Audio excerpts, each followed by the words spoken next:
अब जिम्मेदारी कांग्रेस की बनती है कि रीजनल पार्टीज को आगे करें और उनके साथ खड़े हों, जिससे भारतीय जनता पार्टी का मुकाबला किया जा सके।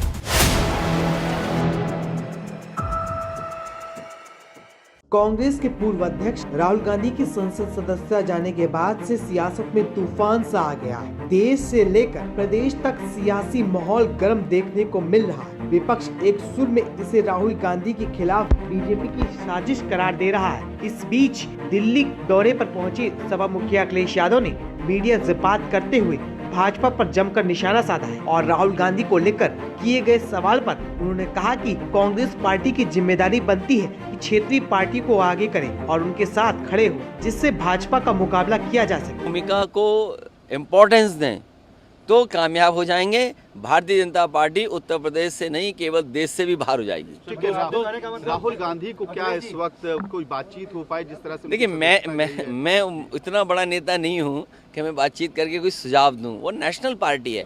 केवल हमें ये जो लगता है, जो मुझे लगता है, वो मैं कह सकता हूँ कि अब जिम्मेदारी कांग्रेस की बनती है कि रीजनल पार्टीज को आगे करें और उनके साथ खड़े हों, जिससे भारतीय जनता पार्टी का मुकाबला किया जा सके। वहीं सपा प्रमुख अखिलेश यादव ने यूपी में हो रही पिछड़ों को लेकर राजनीति और मुख्यमंत्री आवास को गंगा जल से धोए जाने को लेकर भाजपा पर हमला बोला है। मैं देख रहा हूं कि भारतीय जनता पार्टी के सीनियर नेता से लेकर के जमीनी नेता क्या कह रहे हैं, पिछड़ों का अपमान हो गया। अरे भाई, हमारे घर को, मुख्यमंत्री आवास को गंगा जल से धोया बीजेपी के लोगों ने, तब अपमान नहीं हुआ? अरे भाई, पिछड़ों के घर को आप गंगा जल से धोगे।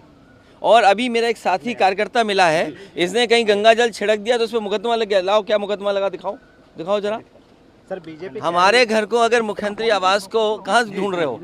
मुख्यमंत्री आवास को अगर धो रहे गंगा जल से तो किसी को कोई अपमान नहीं, लेकिन जब उनके ऊपर कोई ऐसी बात आ जाए तो उस पर मुकदमा लग गया।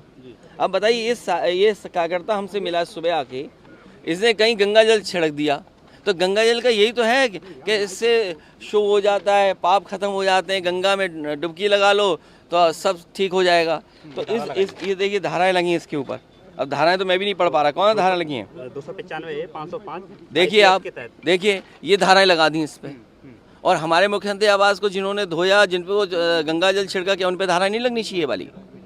तो ये बीजेपी का कहना कि उन्होंने किसी का अपमान कर दिया है। अरे, इनके भाषण सुनोगे अगर आप, उत्तर प्रदेश में जो भाषण दिए हैं इन्होंने, तो कितना अपमान किया है।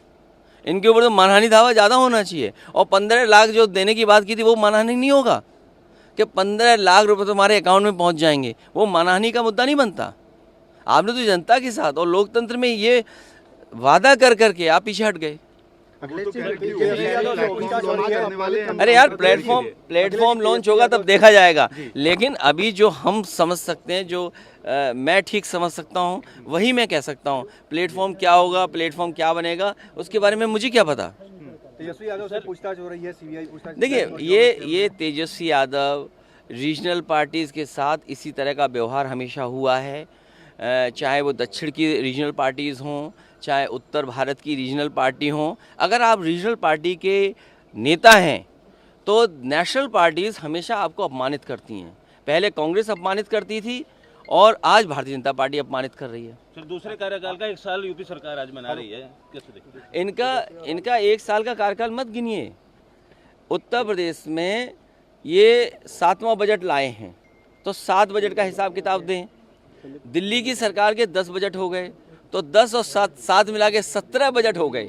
और पीछे मुड़ के देखना चाहिए कि माँ गंगा कितनी साफ़ हो गई हैं, यमुना नदी कितनी साफ़ हो गई है, कितने नौजवानों को नौकरी मिल गई है, क्या सिलेंडर सस्ता मिलने लगा है, क्या डीजल पेट्रोल सस्ता मिल रहा है, क्या बिजली का बिल सस्ता हो गया, क्या इलाज अब फ्री मिल गया है, क्या इलाज देश में ऐसा हो गया कि कोई दिल्ली में इलाज कराने नहीं आ रहा है।